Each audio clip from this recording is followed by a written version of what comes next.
Hi babes, welcome back to my channel Ramala Shifam. Revenge Love episode 3. வெய் ஷீக்கு கால் பண்ணுறான். She கால் பண்ணி என்ன விஷயம் அப்படின்னு கேட்குறேன். எனக்கு கொஞ்சம் காசு வேணும், கொடுக்க முடியுமா அப்படின்னு கேட்குறான். எவ்வளோ அப்படின்னு அவன் கேட்க 200,000 சொல்கிறான். அதுக்கு ஷீ எதுவும் சொல்லாமல் இருக்க, காசு அதிகமாக இருந்தால் வேணா கொஞ்சமாக கொடு, அப்புறமா நான் உனக்கு கண்டிப்பாக திரும்ப கொடுத்துட்றேன் அப்படின்னு சொல்ல, அதுக்கு ஷீ இதான் உன்னோட கான்டாக்டா, இதிலே அனுப்பவா அப்படின்னு சொல்ல, ஓகே அனுப்புன்னு சொல்கிறான். பரவாயில்லையே, உடனே ஒத்துக்கிட்டானே அப்படின்னு அவன் திங்க் பண்ணிக்கிட்டே இருக்க, உனக்கு எதுக்கு இவ்வளோ காசு அப்படின்னு அவன் கேட்குறான். எல்லாம் ஸ்னேக் வாங்குறதுக்காகத்தான். என்ன பண்ணுறது, என் ஸ்னேக் எல்லாம் செத்து போச்சுல்ல அப்படின்னு சொல்கிறான். அதுக்கு ஷீ சிரிச்சுக்கிட்டே, ஸ்னேக் வாங்க போறியா அப்படின்னுட்டு அவன் கேட்ட காசை உடனே அனுப்பி விட்டுடுறான். அதை பார்த்த வெய்க்கு ஒரே ஆச்சரியம். பாருடா, அதுக்குள்ளே காசு அனுப்பிட்டான் அப்படின்னு அவன் ஷாவ் கிட்ட காட்டுறான். அதுக்குள்ளே அனுப்பிட்டானா? அவன் உன்னை ஸ்டாப் பண்ணவே இல்லையா? உனக்கு எப்படி அவன் நம்பர் கிடைச்சிச்சுன்னு கூட கேட்கலையே, எப்படி அப்படின்னு அவங்க 2 பேருக்கு ஒரே ஆச்சரியமா இருக்குது. அவன் எப்படி நீ சொல்றதெல்லாம் நம்புறான்? ஒருவேளை அவனுக்கு உன்னை பத்தி தெரிஞ்சு போச்சு அப்படின்னு சொல்ல, சேச்சா அதுக்கெல்லாம் சான்ஸே இல்லை அப்படின்னு வெய் சொல்றான். அப்புறம் வெய் ஷீ கொடுத்த மணியை கொண்டு போய் அந்த மறுபடியும் பாம்பு வாங்குறதுக்கு போறான். அந்த பாம்பு பண்ணையில அந்த பாம்பை விற்கிறவன் ஆல்ரெடி பாம்புடைய கால் பிளாடர்லாம் எடுத்துட்டு தான் விற்கிறான். அந்த விஷயம் இவனுக்கு தெரியும்.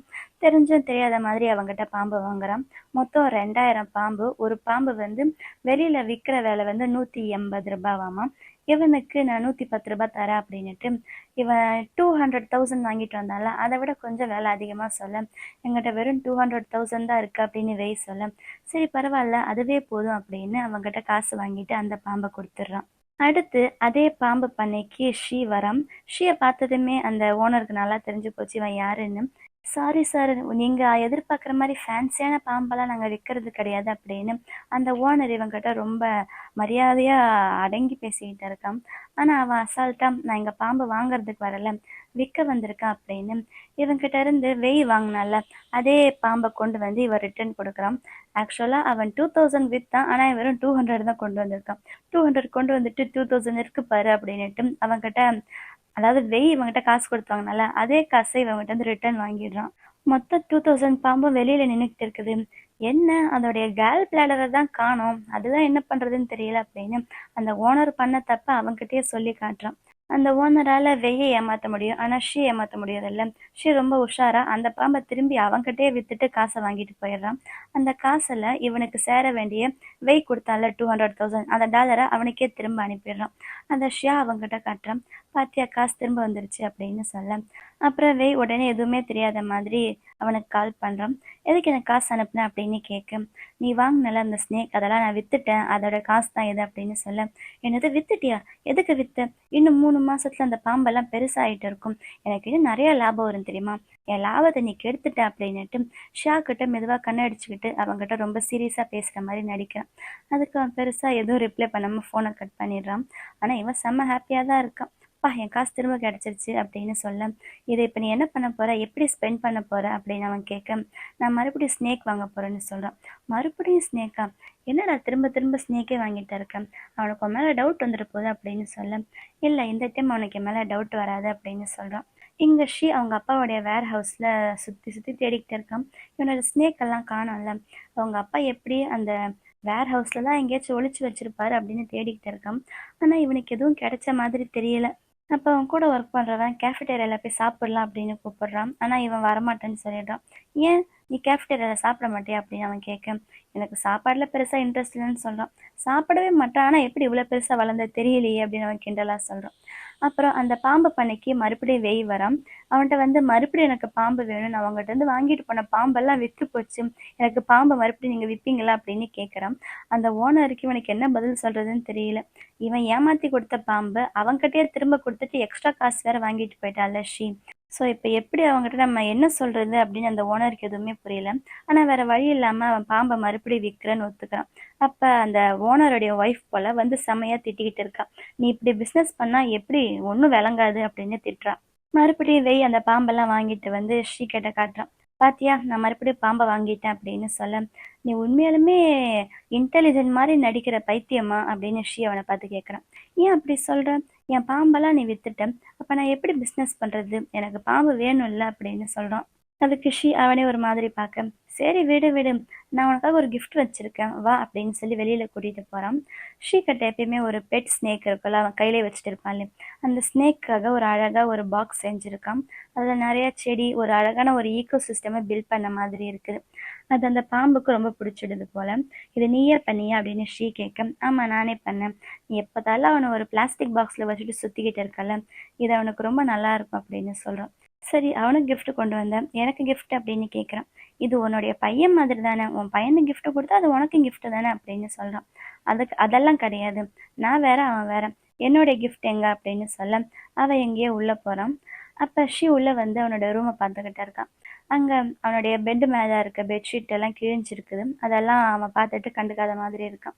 அவன் ஃபர்ஸ்ட் வந்து ஒரு கேண்டி செஞ்சுட்டு இருந்தால, ரோட்ல வச்சு வித்துக்கிட்டு இருந்தானே, அந்த கேண்டி மிஷினை கொண்டு வந்து இதுல எந்த கேண்டி வேணும் அப்படின்னு கேட்குறான். அவன் அதெல்லாம் பார்த்துட்டு இதெல்லாம் நல்லாவே இல்லை, எனக்கு ஒரு பாம்பு கேண்டி பண்ணி கொடு அப்படின்னு சொல்ல, சரி பண்றேன் அப்படின்னு அவனும் அங்கேயே உட்காந்து அந்த பாம்பை செய்ய ஆரம்பிக்கிறான். அவன் அழகா கியூட்டா ஊதி ஊதி பண்றதை ஓரமா நின்று பார்த்துக்கிட்டு இருக்கான். அப்புறம் திடீர்னு அவனுக்கு என்ன தோணுச்சுன்னு தெரியல, பக்கத்துல வந்து அவனோட மூக்கை புத்திக்கிறான். அவனால அதை பண்ண முடியல. அவன் கையில ஊத்திக்கிட்டு இருந்தால அதை உடச்சி விட்டுட்டு மறுபடியும் ஒன்று ஃபர்ஸ்ட்ல இருந்து பண்ணு அப்படின்னு சொல்ல அவன் செமையா கடுப்பாகுது. ஆனா இருந்தாலும் இப்ப நம்மளோட பிளான் என்ன, அவனை செடியூஸ் பண்றதுனால ஸோ இவன் மேல கோவத்தை காட்டக்கூடாது அப்படின்னுட்டு அந்த பக்கம் திரும்பி நின்றுட்டு மறுபடியும் ஒரு கேண்டி பண்றான். அவன் ஆசைப்பட்ட மாதிரியே ஒரு அழகா ஒரு பாம்பு செஞ்சு கொடுத்துட்றான். அது ரொம்பவே பிடிச்சிடுன்னு தான் சொல்லலாம். பரவாயில்ல, உனக்கு நிறைய டேலண்ட் இருக்கே அப்படின்னு சொல்ல வெய் அவனுடைய மனசுக்குள்ள, எங்க எனக்கெல்லாம் இதுல பெருசா டேலண்ட் எல்லாம் கிடையாது, உன்னை செடியூஸ் பண்றதுக்காக இதை கத்துக்கிட்டேன் அப்படின்னு மனசுக்குள்ள நினைக்கிறான். அப்புறம் அங்க இருந்து கிளம்ப போறான். உடனே வெய், இந்த சாட்டர்டே நீ ஃப்ரீயா இருக்கியா அப்படின்னு கூப்பிடுறான். அதுக்கு சொல்றான், நான் டேட்டுக்கெல்லாம் வர்றது கிடையாது, ஒன்லி பெட்டுக்கு மட்டும்தான் வருவேன் அப்படின்னு சொல்ல இவனுக்கு என்ன தோணுச்சுன்னு தெரியல. ஒருவேளை நம்ம செஞ்சு கொடுத்த பாம்பை கொண்டு போய் அவன் யூயி கொடுப்பானோ அப்படின்னு மனசுக்குள்ள தோண, இங்க வாயேன் அப்படின்னு அவன் செஞ்சு கொடுத்த பாம்பை அவனே கடிச்சு பாதி சாப்பிட்டுறான். ஏன்டா இப்படி பண்ண அப்படின்ற மாதிரி அவனை பார்க்க, உனக்கு வேணும்னா நான் இன்னொன்னு செஞ்சு தரேன், ஸோ சாட்டர்டே நீ வந்துதான் ஆகணும் அப்படின்னு சொல்றான். சரி வரேன்னு அவனும் ஒத்துக்கிறான். அப்புறம் மறுபடியும் அவன் இன்னொரு பாம்பு செஞ்சு கொடுத்தான் போல, அதை அவன் வீட்டுக்கு கொண்டு வந்திருக்கான். யூயூ இவனோட வீட்டில் தான் இருக்கா போல. அவள் அதை எடுத்து பார்க்குறான். அதை பார்த்ததுமே அவளுக்கு பிடிக்கல. என்னது இது இவ்வளோ வியர்டாக இருக்குன்னு பார்க்குறான். ஆனால் அவள் முன்னாடி அதை பிடிச்சிருக்கிற மாதிரி ரொம்ப அழகாக இருக்குதே அப்படின்னு பார்க்க அவன் உடனே அவள் கையிலேருந்து அதை பிடுங்கி ஒரு டப்பாக்குள்ளே வச்சு மூடி வச்சிடறான். உனக்கு வேணும்னா நான் இன்னொன்று அப்புறமா செஞ்சு கொண்டு வர சொல்கிறேன் அப்படின்ட்டு, நாளைக்கு என்னுடைய அப்பா அம்மாவை மீட் பண்ண நான் உன்னை கூட்டிகிட்டு போகிறேன் அப்படின்னு சொல்கிறான். அதை கேட்டதுமே யூயூக்கு செம்ம ஹாப்பி ஆகிடுது. ஆக்சுவலாக இவன் எதுக்கு இவளை கூட்டிகிட்டு போகிறான்னா, அவங்க அப்பா அம்மா ஆல்ரெடி சொல்லியிருந்தாங்கல்ல, இத்தனை நாள் உனக்கு ஒரு கேர்ள் ஃப்ரெண்டு கூட இல்லைன்னு, அதுக்காக சும்மா எனக்கு ஒரு கேர்ள் ஃப்ரெண்டு இருக்குன்னு காட்டுறதுக்கு கூட்டிகிட்டு போகிறேன்னு நினைக்கிறேன். உடனே அந்த யூக்கு செம்ம ஹாப்பி ஆகிடுது. பரவாயில்ல, ஒரு வேளை நம்ம செட்டில் ஆகிட்டோம் அப்படின்னு ரொம்ப சந்தோஷமாக நினச்சிக்கிட்டு இருக்கான். அப்புறம் அவள் அங்கேருந்து கிளம்புனதுக்கப்புறம் யாருக்கும் கால் பண்ணி நல்ல பிளாங்கெட்டு எந்த பிராண்டில் கிடைக்கும் அப்படின்னு என்னமோ விசாரிச்சுட்டு இருக்கான். அடுத்த சீன் இங்கே கிளினிக்கில் ஏதோ ஒரு டெலிவரி வந்திருக்குது, வெய்க்கு தான் வந்திருக்குது. வெய் போய் சைன் போட்டு அதை வாங்குறான். பார்த்தா நிறைய பாக்ஸாக வந்திருக்குது. என்னன்னா தான் இவனுக்கு வேண்டிய ஐட்டம்ஸ் எல்லாம் அனுப்பியிருக்கான். அவன் பார்த்தால இவனோட பிளாங்கெட்டு கிழிஞ்சிருந்துச்சுல்ல, அதுக்காக பிளாங்கெட் மட்டும் இல்லை, அவன் யூஸ் பண்ணுற திங்ஸு, அவனுக்கு ட்ரெஸ்ஸு எல்லாம் அனுப்பியிருக்கான். அதை பார்த்து அவனை கிண்டல் பண்ணுறான். பாருடா உனக்காக எவ்வளோ பண்ணியிருக்கான்னு, உன்னோட எக்ஸு உன்னை எவ்வளோ மோசமாக நடத்தினான், ஆனால் இவன் உன்னை இந்த அளவுக்கு இம்பார்ட்டன்ஸ் கொடுக்குறானே, சொல்லப்போனால் பேசாமல் நீ இவன் கூடயே செட்டில் ஆகிடு, அவன் கூட சேர்ந்துட்டு வேணா உன்னோட எக்ஸை நீ பழி வாங்க அப்படின்னு சொல்கிறான். ஆனால் அதெல்லாம் இவன் கேட்ட மாதிரி இல்லை. எனக்கு இதெல்லாம் தேவையில்லை, எனக்கு எதுக்கு இதெல்லாம், இது அவனே கஷ்டப்பட்டு வாங்கியிருப்பான். நான் சொல்கிறேன், அவங்க அப்பா எவ்வளோ பெரிய பணக்காரரு, ஏதாச்சும் பழைய ஸ்டோரேஜில் இருந்திருக்கும், அவன் எடுத்து கொடுத்துருப்பான் அப்படின்னு சொல்ல, ஏன்டா அதெல்லாம் உனக்கு பார்த்தா பழைய ட்ரெஸ் மாதிரியாக இருக்குது, எல்லாம் கரெக்டாக உன் சைஸ்க்கு பார்த்து பார்த்து வாங்கின மாதிரி இருக்குது, உனக்கு வேண்டான்னு கூட நான் போட்டுக்கிறேன் அப்படின்னு சொல்ல, இல்லை இல்லை அதெல்லாம் வேண்டாம், நான் இதெல்லாம் வித்துடலான்னு இருக்கேன் அப்படின்னு சொல்கிறேன். நீ எதுக்கிட்ட விற்க போகிற, உனக்கு தான் வேணான்னு சொல்லிட்டல, நானே விற்றுக்கிறேன் என்கிட்ட கூட அப்படின்னு கேட்குறான். ஆனால் இவன் விடுற மாதிரி இல்லை, அதெல்லாம் நானே பார்த்துக்கிறேன், நீ போய் உன் வேலையை பாரு அப்படின்னு அவனை அனுப்பி வச்சிடுறான். அன்றைக்கி நைட்டு வாங்கி கொடுத்த புது பிளாங்கெட்டு, புது பில்லு அதெல்லாம் வச்சுட்டு நிம்மதியாக தூங்கிட்டு இருக்கான். அப்பாடா எவ்வளோ கம்ஃபர்டபுளாக இருக்குது அப்படின்னு திங்க் பண்ணிக்கிட்டே இருக்கும்போது அவனுக்கு கிட்டேருந்து வாய்ஸ் மெசேஜ் வருது. என்ன நான் அனுப்புனதெல்லாம் உனக்கு கிடைச்சிருச்சா அப்படின்னு. அதுக்கு இவன் ஆமான்ற மாதிரி ஸ்மைலி அனுப்பியிருக்கான். அதுக்கு சொல்கிறான், அந்த கிழிஞ்சு போன பிளாக்கெட்டு, ஓட்டை போட்ட சட்டி அதெல்லாம் தூக்கி வீசிடு அப்படின்னு சொல்ல, சாட்டர்டே நம்ம மீட் பண்ண போகிறோம், ஏன்னா ஞாபகம் இருக்குல்ல அப்படின்னு வெய் கேட்குறான். அதுக்கு ஸ்ரீ கிண்டலா, அதான் நான் எனக்கு தெரியுமே, நான் தான் உனக்காக என்னோட கிங் சைஸ் பெட்டில் வெயிட் பண்ணிக்கிட்டு இருப்பேனே அப்படின்னு சொல்ல, அதை படிக்கும்போதே உனக்கு ரியாக்ஷன் வேற லெவலில் இருக்குது. அப்புறம் ஷியா அந்த ரூம்குள்ளே வரான். என்னடா, என்னமோ எனக்கு இதெல்லாம் வேண்டாம், எல்லாத்தையும் நான் வித்துட போகிறேன் அப்படின்னுட்டு அவன் கொடுத்த பிளாங்கெட்டையே போத்திட்டு தூங்கிட்டு இருக்க அப்படின்னு கேட்க, மற்றதெல்லாம் நான் வித்துட்டேன், இந்த பிளாங்கெட் நல்லா இருந்துச்சு, ஸோ நல்லா இருக்க பொருள் எதுக்கு விற்கணும், அதான் நானே யூஸ் பண்ணிக்கிட்டேன் அப்படின்னு சொல்கிறான். பாரு உனக்காக அவன் என்னெல்லாம் பண்ணுறான்னு, அவனுக்காக நீ ஏதாச்சும் பார்த்து பண்ணுடா அப்படின்னு சொல்ல, அவன் எந்திரிச்சு ஷா கிட்ட சண்டை போட்டுக்கிட்டு இருக்கான். இந்த குவாஷிங் இருக்கான்ல, அவனும் நிறைய பாம்பெல்லாம் வளர்க்குறான். ஆக்சுவலாக அவன் எந்த மாதிரி பாம்பு வளர்க்குறான்னா, இப்போ ஷீயோடைய பாம்பெல்லாம் தொலைஞ்சு போச்சுல்ல, அதே மாதிரி பாம்பெல்லாம் வாங்கி இவனை வளர்த்துக்கிட்டு இருக்கான். அப்போ அவன் கூட வேலை செய்கிறவன், அவனுக்கு தொலைஞ்சு போன பாம்பெல்லாம் இன்னும் கிடைக்கவே இல்லையே, அவங்களும் வேர் ஹவுஸில் தேடுறாங்க தேடுறாங்க கிடைக்கவே இல்லை அப்படின்னு சொல்ல, அதுக்கு குவாஷிங் சொல்கிறான், தேடுறதெல்லாம் கரெக்டு தான், ஆனால் எந்த இடத்துல தேடணும்னு நம்மளுக்கு தெரியலையே அப்படின்னு சொல்கிறோம். என்ன சார் சொல்ல வரீங்க அப்படின்னா, உங்களுக்கு தெரியுமா அது எங்கே இருக்குது அப்படின்னு கேட்க, எனக்கு தெரிஞ்சு அது அந்த கேஃபெட்டேரியாவில் தான் இருக்கணும் அப்படின்னு வாஷிங் சொல்கிறான். அப்படின்னா நம்ம ஷீஷங்க்கு சொல்லலாம், அவன் போய் அதெல்லாம் எடுத்துக்குவாள அப்படின்னு சொல்ல, ஏண்டா என்னை பார்த்தா அவ்வளோ நல்லவ மாதிரியா இருக்குது அப்படின்னு குவாஷிங் கேட்டுட்டு, அது அவனுக்கு முன்னாடி நம்ம போய் திருடிக்கணும் அப்படின்னு சொல்கிறான். இவங்க பிளான் பண்ண மாதிரியே கேஃபெட்டேரியாவுக்கு வராங்க. குவாஷிங்கு சேர்மனுடைய காட்சன்னு, ஸோ அவனை பார்த்ததுமே எல்லாருமே மரியாதை கொடுத்து பேசுகிறாங்க. அவன் கேஃபெட்டேரியாவை பார்க்கணும் அப்படின்னு சொன்னதுமே உள்ளே கூட்டு போய் சுற்றி காட்டுறாங்க. உள்ளே கேஃபெட்டேரியா கிச்சனில் ஒரே ஸ்மெல்லு. அப்போ கூட சுற்றி காட்ட வந்தவருடைய ஃபோனு ரிங் ஆகிட்டே இருக்குது. குவாஷிங் சொல்கிறா, நீங்கள் கொஞ்சம் பிஸியாக இருந்தீங்கன்னா வெளியில் போய் பேசுங்க, இதெல்லாம் நான் பார்த்துக்கிறேன் அப்படின்ட்டு அவனை எப்படியோ பேசி வெளியில் அனுப்பி வச்சுட்டு, கூட வேலை செய்கிறான்ல அவனை இவங்களெல்லாம் டிஸ்ட்ராக்ட் பண்ண வச்சுட்டு, இவன் அங்கே எங்கேயாச்சும் பாம்பு இருக்கா அப்படின்னு தேடுறதுக்கு உள்ளே போகிறான். கொஞ்சம் கொஞ்சமாக உள்ளே போய் பேண்ட்ரிக்கு போகிறான். பேண்ட்ரி ஒரே இருட்டாக இருக்குது. அங்கே ஒரு பிளேட்டில் நிறைய குட்டி குட்டி எலி வச்சுருக்குது. அதாவது பாம்புக்கு சாப்பாடாக கொடுப்பாங்கல்ல. ஸோ ஸ்னேக்குடைய சாப்பாடு எங்கே இருக்குன்னா, ஸ்னேக்கும் இங்கே தானே இருக்கும் அப்படின்னு சொல்லி கொஞ்சம் நேரம் அவன் தேடுறான். அப்போ வெளியில் ஃபோன் பேச போன மேனேஜர் உள்ளே வந்துடுறாரு. எங்கே குவாஷிங்கை காணும் அப்படின்னு தேட குவாஷிங் வந்துடுறான். அப்போ அவன் நகரும்போது அவன் கையில் என்னமோ பட்டு கிழிச்சிடும், ரத்தம் வருது. ஆனால் அதெல்லாம் கண்டுக்காம, என்ன பொட்டேட்டோஸ் எல்லாம் இப்படி வச்சுருக்கீங்க அப்படின்னு அவன் பாட்டுக்கு எதுவுமே நடக்காத மாதிரி திட்டிட்டு வெளியில் வந்துடுறான். சார் உங்கள் கையில் ஒரே ரத்தமாக வருது, என்ன பண்ணுறது, வாங்க ஹாஸ்பிட்டல் போகலாம் அப்படின்னு சொல்ல, அதுக்கு குவாஷிங் சொல்கிறான், அதெல்லாம் வேண்டாம், நம்ம ஜாங்ஷியாவோட கிளினிக்கு போகலாம் அப்படின்னு சொல்கிறான். அவன் சும்மாவே ஏதாச்சும் ரீசன் கிடைச்சா அவனை பார்க்க வரான். இப்போ உண்மையாலுமே ஒரு ரீசன் கிடைச்சிருக்குது, பார்க்காமல இருப்பான். ஷியாவை பார்க்க வரான். ஃபஸ்ட்டு ஷியா அவனை கண்டுக்க மாட்டான். அப்புறம் உண்மையாலுமே அவன் கையில் அடிபட்டிருக்குன்னு தெரிஞ்சதுக்கப்புறம், உள்ள ரூமுக்கு வா, உனக்கு ஊசி போடணும் அப்படின்னு கூட்டிகிட்டு போகிறான். அவன் ரூம்குள்ளே போய் பேண்ட்டை கட்டிட்டு அவனுக்காக வெயிட் பண்ணிக்கிட்டே இருக்கான். இவன் மேலேயும் கீழேயும் பார்த்துட்டு, திரும்பி நில்லு அப்படின்னு சொல்ல அவன் திரும்பாமல் இவனையே பார்த்துக்கிட்டு இருக்கான். முன்னாடி போடணுன்னாலும் எனக்கு ஒன்றும் பிரச்சனை இல்லை, முன்னாடியே போட்டு விட்டுறேன் அப்படின்னு சொல்ல, என்ன டாக்டர் இப்படியெல்லாம் பேசுகிறீங்க அப்படின்னுட்டு பின்னாடி திரும்பி படுத்துக்கிறான். இவன் பக்கத்தில் வந்து அவன் பின்னாடி டிக்கியில் ஊசியை போடுறான். நான் கூட வலியை தாங்கிக்குவான்னு நினச்சா ஆன்னு கத்துறாங்க வாஷிங்கு. வெளியில் அவனுடைய ஆள் உட்காந்துருக்கான்ல, அவனுக்கு கேட்குது. அதுக்குள்ளே ஆரம்பிச்சிட்டாங்க போல் அப்படின்னு அவன் சிரிக்க, கொஞ்ச நேரம் கழிச்சு தான் அவனுக்கு ஞாபகம் வருது. ஆனால் கத்துற சத்தத்தை கேட்டால் நம்மளோட பாஸ் மாதிரி இருக்கே அப்படின்னு அவனுக்கு அப்போ தான் புரியுது. அப்புறம் சாட்டர்டே வருது. சாட்டர்டே ஷீக்காக பார்க்கில் வெயிட் பண்ணிகிட்டு இருக்கான். அங்கே யூயூ அவனுடைய சிஸ்டரும் பேசிட்டு நடந்து வந்துட்டு இருக்காங்க. யூயூவோட தங்கச்சி வெய்யை பார்த்ததுமே, எங்கே பாரு அந்த பையன் ஹேண்ட்ஸமாக இருக்கான்ல அப்படின்னு சொல்ல, யூயூ திரும்பி பார்க்குறான்.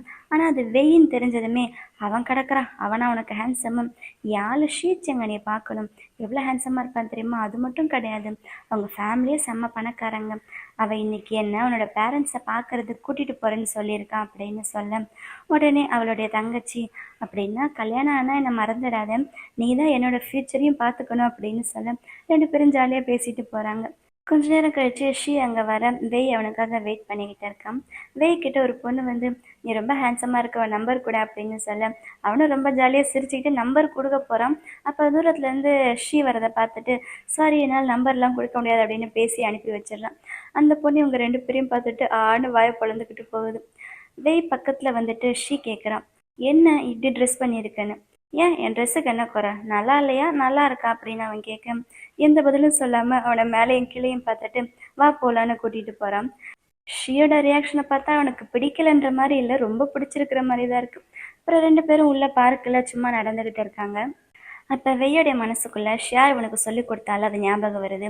நீங்கள் 2 பேரும் தனியாக இருக்கும்போது அவங்ககிட்ட ஏதாச்சும் ஒரு மூவ் பண்ணு, அப்போ தான் அவள் யூவை மறந்துட்டு உன்னை ஞாபகம் வச்சுக்குவான் அப்படின்னு சொல்ல, அவன் பக்கத்தில் நடந்து போகும்போது அவன் மேலே கை போடலாமான்னு பார்க்குறான். ஆனால் அவனுக்கு தைரியம் வர மாட்டேங்குது. அப்படியே ட்ரை பண்ணிட்டு ஒரு இடத்துல உட்காந்துடுறான். அப்போ ஸ்ரீ அவன் பக்கத்தில் உட்காடுறான். 2 பேரும் எதுவும் பேசாமல் இருக்காங்க.